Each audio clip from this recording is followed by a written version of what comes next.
thank everyone for deciding to take this opportunity to educate themselves about custody and parenting time in divorce. I think it's really important for anybody that is contemplating divorce or has custody and parenting time issues outside of divorce to educate themselves. This can be a very scary process. It can be a confusing process, but the more information that you have regarding the process will make everything go a lot smoother, not only for you, but also for your children. I also want to let everyone know that this is a safe place. Everyone is anonymous. No names are exchanged.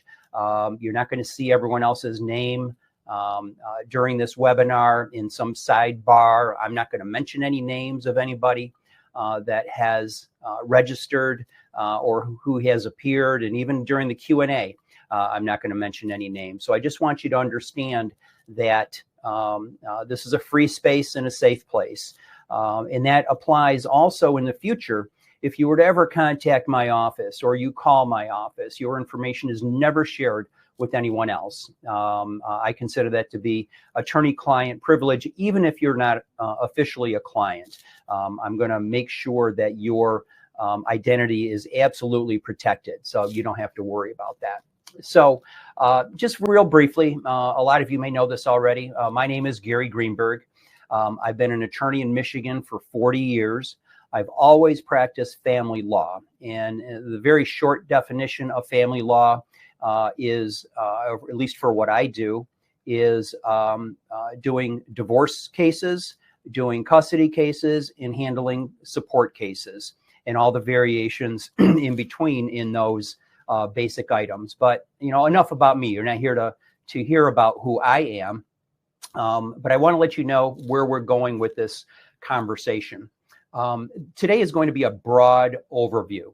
I know everyone usually has their own questions that they want to ask and things that may or may not apply to them or apply to them and their friends or family. But this is just going to give you a very, very high level, broad overview regarding custody and parenting time. And I also want to emphasize that whatever we are talking about today, whatever I am telling you today, is not legal advice. You need to discuss your specific situation with an attorney so that they can give you very specific advice. I'm not anybody's attorney while we're doing this educational process in this webinar. So just keep that in mind. It's very important to understand that so that when your discussion needs attention, that it's getting the necessary attention in a one-to-one conversation without anybody else involved, and the specific issues in your case can be addressed. So on that broad interview, what I want you to understand and what I want to talk about is an outline of the information that judges are looking for whenever there is a custody and parenting time case.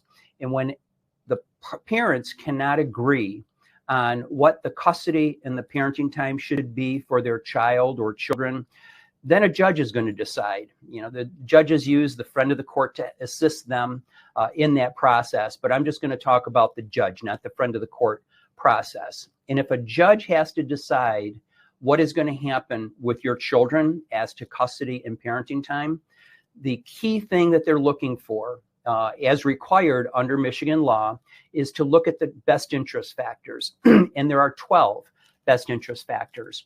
And the court is required to go through each and every one of them to establish the facts that support making a parenting time and a custody decision. And literally, they go through them one by one, 1 through 12. And that's what my role is, or an attorney's role is, in that process. And we're going to talk about those 12 factors for custody, and then we're going to talk about the parenting time aspect of this process. The very first thing that, the very first factor that is considered with regard to the best interest factors is the love, affection, and emotional ties between a parent and the child.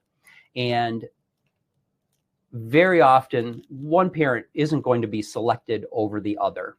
What happens is the judge wants to see that there is a relationship between the parents and the child.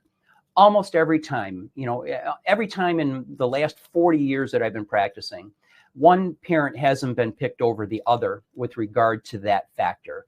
Everybody loves their child differently. Everybody has affection for their child in a different manner, and the emotional ties are always different. Mothers clearly have a different relationship with their children than fathers do, and the judges can't pick one over the others. But the key point is that they are looking to make sure that there is that bond between the child and the parent. It's very, very seldom that you would see anything otherwise. The second factor is the capacity and the disposition of each parent to provide guidance in the child's education and their religion, if that is a factor in their family. And essentially, what the court is looking for is to figure out whether that parent is active, whether they are communicating with the child. There's a lot of variations, and we don't really have time to talk about it today because we could spend 30 minutes on that one topic.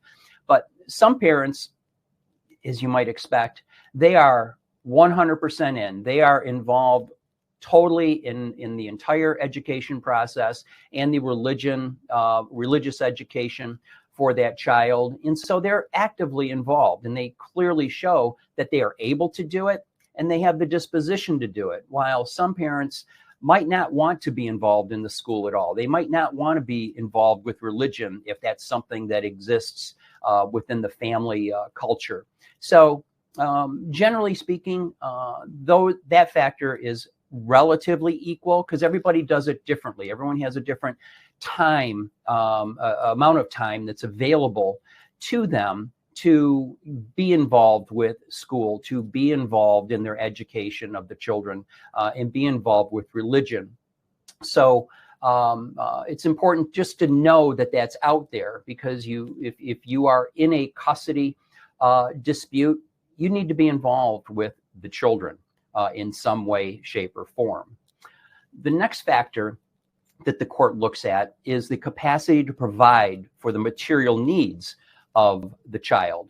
And in its simplest form, that just means, do they have the ability, the income, the earning power to be able to provide a home, to provide food, to provide medicine, health care, and things like that. And that's usually very often a very equal factor. And the reason is this, that the court is not going to pick one parent over the other just because they make more money. It's not about who makes more money. It's just whether they have the capacity to provide. There are circumstances where someone does not have a home. They cannot provide material needs for various reasons, and that would be weighed against them. So, you don't want to put too much weight into who makes more money or not. That's not really the factor. And another equalizing factor is child support, because in every case involving children, there's going to be child support that's ordered. Our discussion today is not about child support. That's something we can talk about outside of this process. But that typically equalizes the ability for each parent to provide for their children. The next factor is the length of the time that a child has spent in a stable environment. I'm not going to talk about that too much, but the court does want to know that there is a stable environment for that child. And that rolls into the next factor, which is called the permanence of the home where that child is going to live. And usually what the court is looking at when we talk about stability is a parent moving from home to home to home? Have they lived in 5 different addresses over the last 2 years? Have they been evicted from their home? This does roll into the capacity to provide. I should point out that a lot of these factors do roll into each other and they do overlap, but the court has to focus on each factor individually. And so ultimately, the court wants to identify, is there going to be a stable environment? Is there going to be continuity of where the children live? Is there going to be just that continuity of comfort for that child? That's what they're looking for. So it is important while you're in the case or in a divorce case to know what's going on in the home. Have the parties or the parents already separated? And what's the plan going to be for the future? A lot of these factors that we're discussing also have to consider what's happening right now. It does consider what's happened in the past, but you also have to consider what's going to happen in the future. So you have to make sure you have your information available to provide to the judge to let them know, here's what happened in the past, and this is a good example of what might happen in the future. Here's what's going on right now, and now here's what the plan is, and how solid is that plan?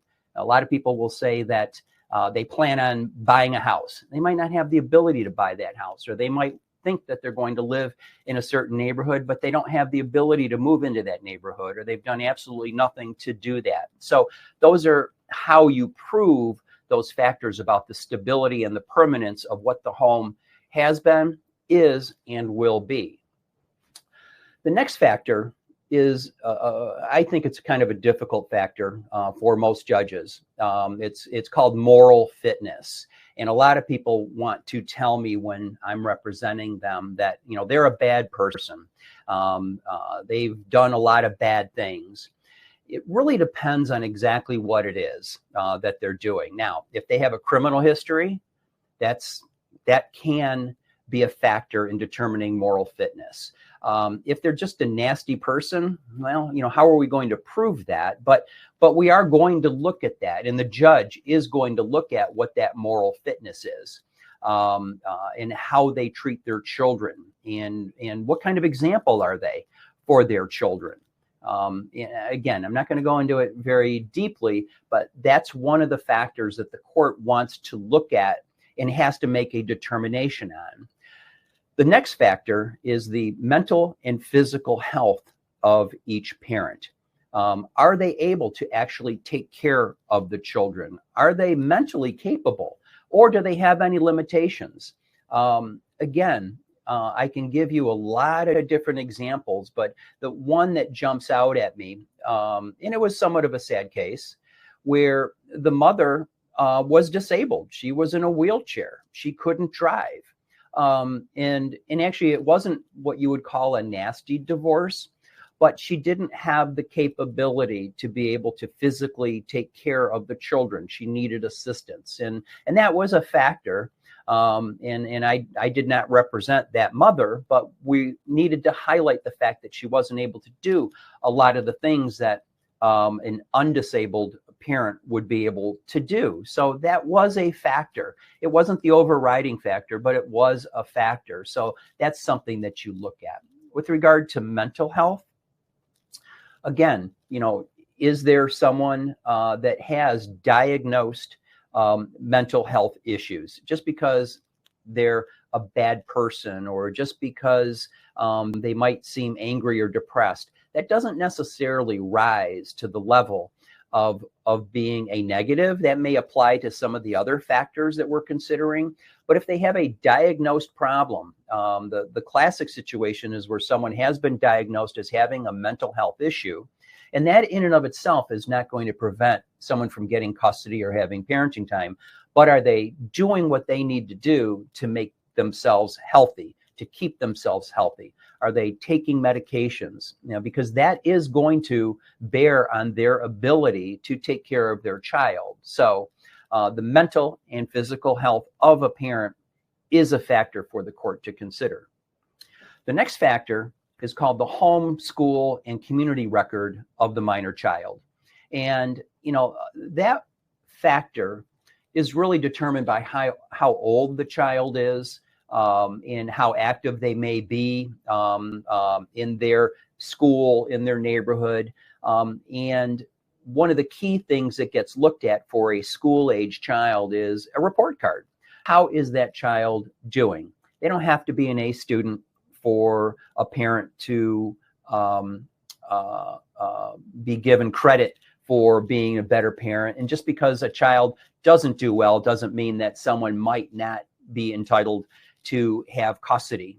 Certainly, if everyone's in the same home, everyone's moving forward, presumably for the benefit of the child. But you start looking forward to, okay, who's in a better position to help that child? But you do want to know, what is that child doing in school? Do they have a tutor? Are they in extracurricular activities? Are they in sports? Are they, this rolls into the religion component about the capacity and guidance for religious activity. But that's part of what the court will consider, just to kind of take a look at the child. Put differently, let's take a snapshot of the child. What is that child's world like? Where are their friends? Where is their family? What activities are they in? The court is going to consider that with regard to which parent may be better able to take care of that child and maintain that home, school, and community record of the child. The next factor, and this is, I'll call it one of my favorites because it's one that comes up all the time for parents, is the preference, let me correct myself, the reasonable preference of a child if the court determines that they're of an appropriate age, a sufficient age to have a reasonable preference. Now, what happens on this factor is that if there is a dispute that a judge has to make a decision on, what will happen is after the trial has been completed and all the evidence has been presented, the judge will set aside time to meet with the child or the children and have a conversation with them. And in theory, it's to determine their preference. Now, a judge does not bring the child in and say, who do you want to live with? That's not how it works. They just want to establish in their own mind for their determination of the custody. They need to figure out that one factor and figure out, okay, does that child lean one way or the other? What kind of relationship do they have with the mother or the father? How are they relating to each other? It's a very important consideration for the court. The other thing that I want to make very clear about child preference is that is never shared with either parent. It doesn't go into any court order. The judge doesn't come out and say, Mom, child doesn't like you, or Dad, child doesn't like you, or they picked this person. That is absolutely confidential. So you never have to worry about the child's preference being shared with another parent.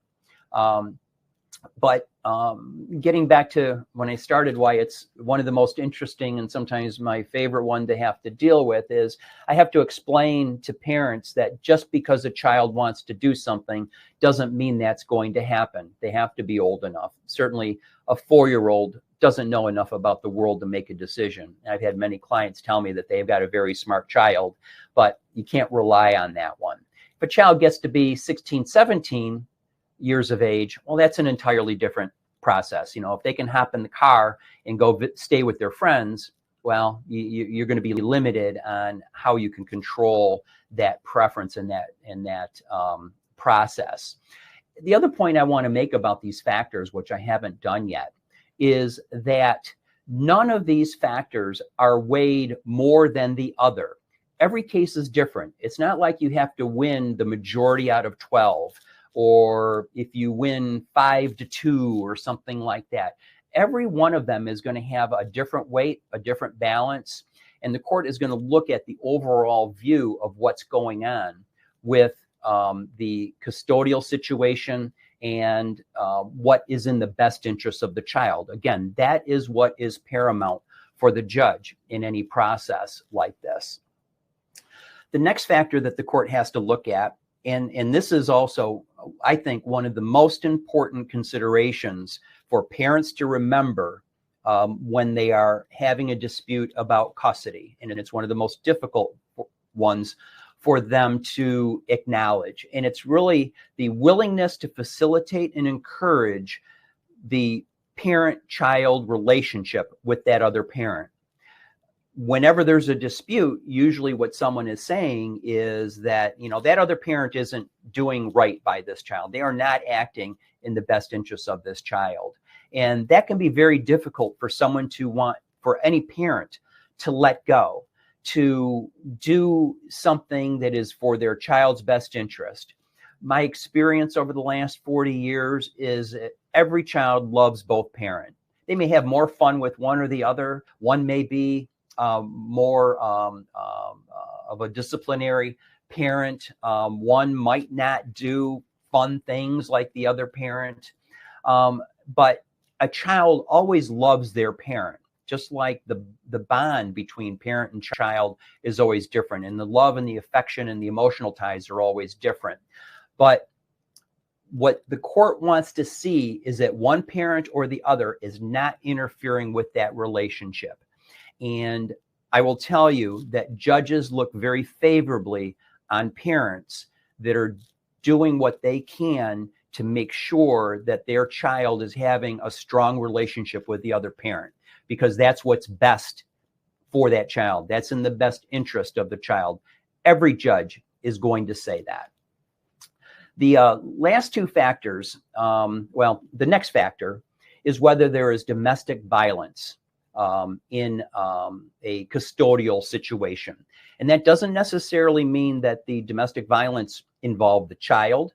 It can just be between the parents. That just can have an impact. And, excuse me, children usually know what's going on in their parents' worlds. Even if they don't witness it, they're usually pretty aware of what's going on. And if there's domestic violence, that is going to be considered very, very closely by every judge in the state of Michigan, without a doubt.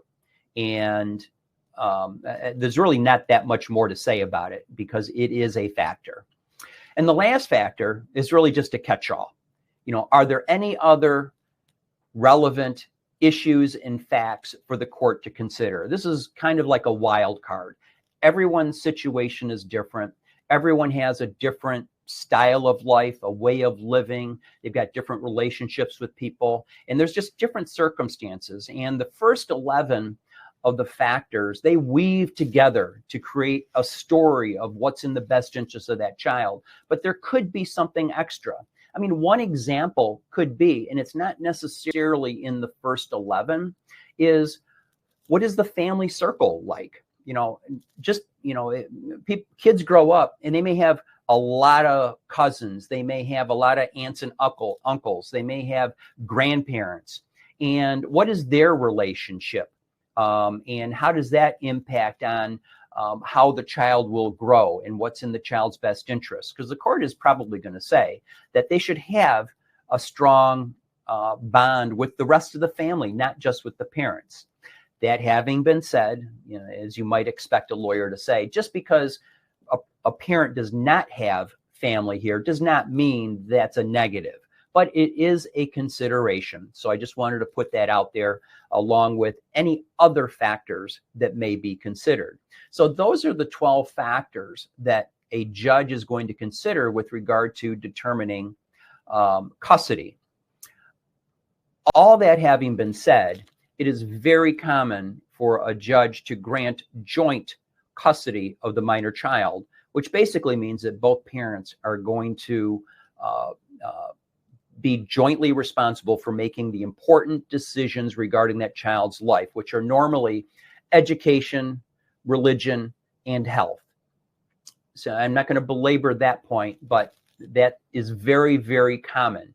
But it's still important to make sure that the court understands what the facts are of a particular case and for a particular parent when considering those 12 factors. Now, having gone through all those factors, custody is separate from parenting time. And we don't have a lot of time to talk about all the distinctions, but a lot of the factors that are discussed with regard to custody, they kind of roll over into the parenting time schedule if parents can't agree on what the parenting time should be for the child. The goal in any parenting time schedule is always going to be the same. That is, what is in the best interest of that minor child.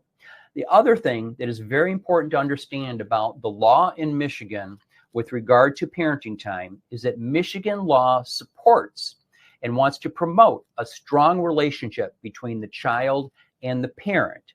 So just saying that that other parent is a bad person, that's not going to fly with the court. All right. You have to have facts. You have to have evidence. You have to have a history of something to be able to figure out what is the best way to promote that relationship and what should the parenting time schedule be. The factors that are looked at, are there any special circumstances with regard to that child? That could be any number of things. How old is the child? All right. It's specifically in the parenting time statute that if an infant is nursing, that's going to be a factor that the court is going to take into account with regard to parenting time. That can be very problematic. Just because a small child, an infant, is nursing doesn't mean that the dad is not going to get parenting time. Just because a mom is nursing doesn't mean that she gets all of the parenting time. So that is a consideration. With regard to the parenting time determination, the court will also look at, is there any abuse of a child or abuse involving a parent? And that does roll back to that domestic violence issue in the custody, but that is something that the court is going to consider. Traveling, how often and how much is a child going to be in a vehicle driving to and from a particular home of one parent versus the other? There's many considerations there. And what are the times of that travel going to be? So the court is going to look at what is the travel schedule going to be, not just the actual parenting time schedule, but how often are they going to be in a car traveling back and forth between parents? Just one quick side example. I had a client that lived in Lansing and the mother lived in Troy. Well, they were in a car for the parenting time for about an hour every time there was a parenting time exchange. So that's going to be considered in figuring out what days and times that a parent should have parenting time. Most judges want to limit the amount of time that a child is going to be in a car traveling between parents. So that's a factor to consider. The next one is the parent going to exercise the time that they might be requesting? And part of that is, have they failed to use their parenting time in the past? So my belief on that one is whether the parent will exercise it. A lot of parents will say, for instance, I want them half the time, except they're traveling. They're out of town. All right. They can't exercise the parenting time. So how are you going to award parenting time to a parent that isn't even in the state of Michigan because they're traveling or they're going up north, wherever they're going? So that's going to be a factor. And with regard to the parenting time statute, the last, as you might expect, is anything else the court believes might be relevant to that situation. So again, every situation is different. And that's just a consideration that there is an opening to be able to discuss other factors that may relate to the child's parenting time. So that's a broad overview of the custody and the parenting time, the factors that will be looked at by a judge in making that decision. So if anybody, and that's kind of my discussion there, kind of nailed it as to the 30 minutes. If anybody has any questions, I would ask them to send those questions to in the chat to admin only, because we don't want your names or your email address or any other name you might use to show. So if you can put that into the chat, we can take a look at that, and I can try to answer your questions. I want to be very considerate of everyone's time. I appreciate the fact that you took the time to join this webinar so you could understand the process just a little bit better. There's so much more that we could talk about. This could be a day-long seminar and webinar in dealing with all of these issues. And they can be very difficult issues, and they can be very detailed issues. So, if you have specific questions, you don't necessarily have to put them in the chat, but you certainly are welcome to contact my office to follow up on any questions that you have. Part of what we have made available, and I'm hoping my admin who's assisting me during this webinar can make it somehow available, is to schedule an appointment online. There is a link on my website. I believe the link is attached to this webinar, which I hope my admin has presented. And if it's not, you can give me a call, or you can email me, or you can text me, however it is that we've had contact in the past. And we can send that information to you so we can follow up on that, because I would be happy to help you out, because this is part of that educational process to make this the best thing for you and the best thing for your children. So that having been said, you know what, I do have a couple questions here that I can address, because usually people want to get a little bit shy, and I'm waiting for the questions to pop up. And here's another question. The question is really, what's the difference between between legal custody and physical custody? And that can be a very complicated question. And my very short answer is, there's only one kind of custody in the state of Michigan, and it's called custody, and it's really legal custody. Legal custody means that the parent that has legal custody is the parent that will be making decisions with regard, making the important life decisions for that child, like education, religion, and health decisions. Like I mentioned before, more often than not, judges will lean towards making that custody joint, so that the parents have to work together in the best interests of their child. They don't like to pick one parent over the other unless there's a very specific reason to do so. Physical custody, frankly, that doesn't technically exist under Michigan law. What does exist is parenting time. And basically, that means, where is that child going to physically be? And where is that child going to sleep overnight? And that's usually what the discussion and sometimes argument is about what the parenting time should be. And sometimes that gets rolled into custody. But where is that child going to be overnight? That's what defines parenting time. Where is that child living? So the distinction is, making legal decisions means making decisions regarding school, religion, and health. And physical means, where is that child living? And wherever that child is living, that parent is generally going to make the day-to-day decisions for that child, that are the minor decisions about how they get to and from school, and things like that, what they're going to eat. That doesn't usually roll into any legal custody issues. So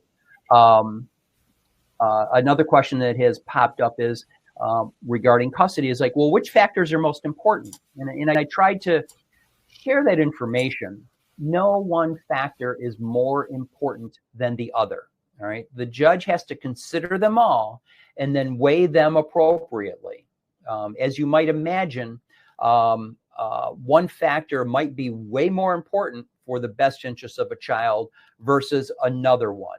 And I don't even want to start going down the road of telling you which one, but I guess it's easy to say, like, if there's domestic violence, that is going to be weighted more heavily than another. Child's preference. If they're 15, 16, 17 years old, the judge is going to weigh that a lot more than some of the other factors, although it is not the final determination. So it's not which one is most important. If you are in front of a judge and you have to present your case, you treat every one of those factors as if they are the most important factor, because you don't know exactly what a judge is going to rely on in making a final decision regarding custody or parenting time, when the judge is considering those factors. So those are those are some general considerations to be considered here. Other questions? Okay, here's a good one. What happens if I move, after the divorce? And any parent is entitled to move.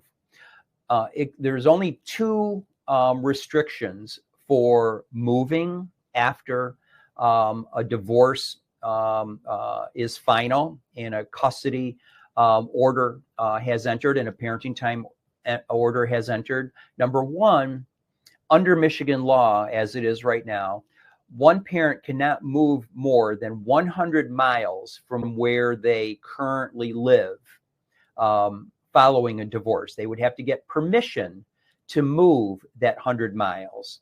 Now, actually, they can move if they want, but the other parent is not going to lose their parenting time, is not necessarily going to have to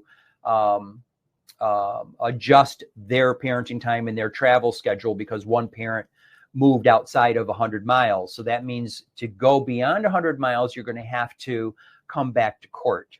If you're within that 100-mile zone, that becomes very problematic because if you're 99 miles away, the parenting time is probably going to change because there's going to be a lot more travel time, and one parent or the other is probably going to have to come into court if the parents can't agree on what's going to happen. The second factor is neither parent can move out of state. All right. Because if either parent were to move out of state, if you're going to take your child with you, you must get permission of the court. That's called a change of domicile. And you have to go to court. It's called a motion. A motion is a request of the court to move to another state. And the court has to authorize that. And there's a number of factors. Again, it's not the time or place to be talking about it now, only to emphasize the fact that if there's going to be a move out of state, that you have to get permission of the court. If you know you're going to move out of state while a divorce is going on, that issue should be brought up at that time.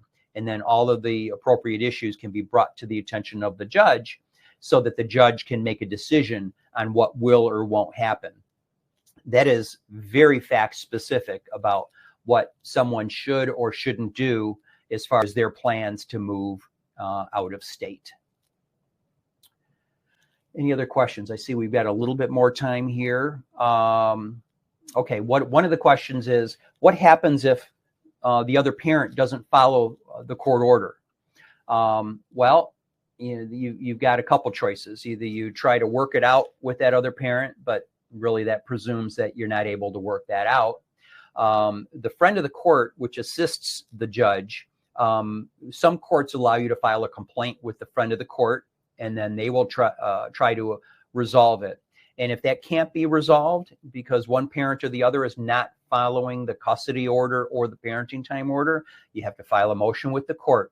And all the facts about that violation are brought to the attention of the court to ask for enforcement of the appropriate order. And that could include make-up parenting time, that could involve modifying the parenting time or custody that's applicable in that case. Every case is a little bit different.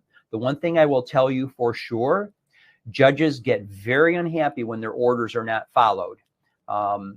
There's nothing worse than going in front of a judge and having a judge ask, ma'am, sir, why didn't you follow my order?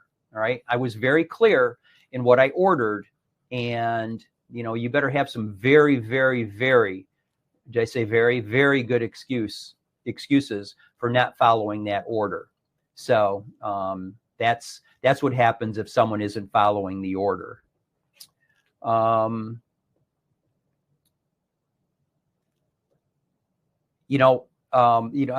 seeing something that has a question that has a lot of details, and I really am not comfortable talking about any specific details here. So if there are any questions that are very, very detailed, any questions, but the specific ones in particular that I'm looking at, please give me a call.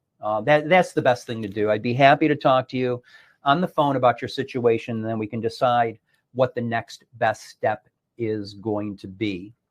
So I apologize for not wanting to address that. But like I said, this is a safe place. This is an anonymous place, and I don't want to reveal any confidentiality about anybody's personal life here during this webinar. Let's see. It looks like we've got time for about one more question. What happens if, my situation changes? Well, the law, sorry, let me backtrack. Anything regarding minor children while they are under the age of 18 is modifiable by the court. There are certain thresholds of information that need to be provided for there to be any changes. And those are just really, they're called, changes in circumstances. And if the changes in circumstances have reached X level, then the court has the authority to change it. If it's just something minor, like, their school schedule changed by 15 minutes, that's not enough to change a parenting time schedule. If a parent's work schedule changed by an hour, that's probably not enough to change that schedule. But I won't even give any examples, but if it reaches a certain level, a motion can be filed, a request can be filed with the court to modify either the custody or the parenting time so that it fits what is in the child's best interest. So there's always that opportunity. Just because a judge ordered it once does not mean that it will never be changed in the future. As long as the circumstances change moving into the future, the judge will consider a change. It's not a guarantee, but the judge will consider it. And when a motion like that is going to get filed, I highly, highly recommend that you have an attorney, such as myself, help you with that process, because you don't speak lawyer. I do. You don't speak judge. I do. You want to make sure that you are presenting the best facts possible and presenting the best argument possible to make any changes if something were to happen in the future. That having been said, just a couple other notes that when you're thinking about what's going to happen in court, and I think I've referenced this in the discussion about custody, and I've referenced it with regard to the parenting time. One of the key things, or several of the key things that a judge wants to do, is they want to maintain stability for the children. All right. They want those children not to think that they're getting bounced around like a ping pong ball. They want the children to be as comfortable as possible in the environments that they're going to be in. Their life has already changed a lot in a divorce, and it's going to change moving forward, but they want to maintain stability as much as possible. Judges like to create structure for those children so they know what's going to happen from day to day, week to week, month to month, and even year to year. They know what's going to happen, and that rolls into the consistency so that they can live a normal life as best as they can when their parents get divorced. So I see we're almost out of time here. I want to thank everybody for joining me here today. I appreciate the opportunity to share this information and provide a little bit of education. I hope that some of this information was helpful for you today. And I know it was a lot of information to have to listen to and consider on your part. I just have one request of all of you. And that really is for you, just make smart choices for your better future. It's a better future for you, and it's a better future for your children. Have a great day. Thanks again.